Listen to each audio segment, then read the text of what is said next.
We then overthrow the Ukraine government.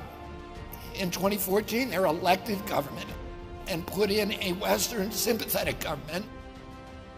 Russia then has to go into Crimea because they have a port. It's their only warm water port.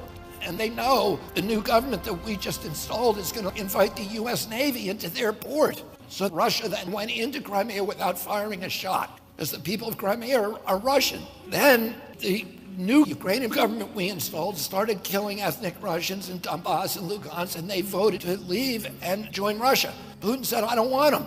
Let's give them protection and give them semi-autonomy and make an agreement to keep NATO out of Ukraine. That treaty was written by Germany, France, Russia, and England, the Minsk Accords. And the Ukrainian parliament, which is controlled by ultra-rightists, and that's a nice way of talking about them, refused to sign it. Zelensky runs in 2019. He's an actor. Why did he get elected with 70% of the vote? Because he promised to sign the Minsk Accords. He promised peace. He gets in there and he pivots. Nobody can explain why, but we know why. Because he was threatened with death by ultra-rightists in his government and a withdrawal of support by the United States by Victoria Nuland, who's the leading neocon in the State Department. We told him he could not sign it.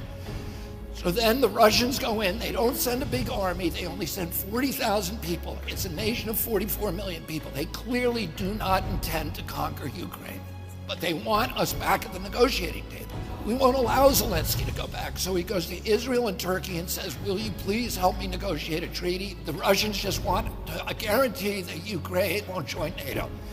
Zelensky signs the treaty, Putin's people sign the treaty, and Putin starts withdrawing the Russian troops in good faith.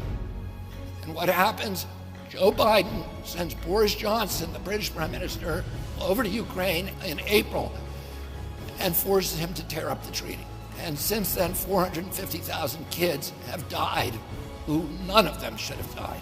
For every one Russian that dies, 5 to 8 Ukrainians die, and they don't have any men left. You know, we're giving them all these weapons, but they don't have men left. It's a catastrophe, and we look kind of like the aggressor. That's the way the rest of the world sees us.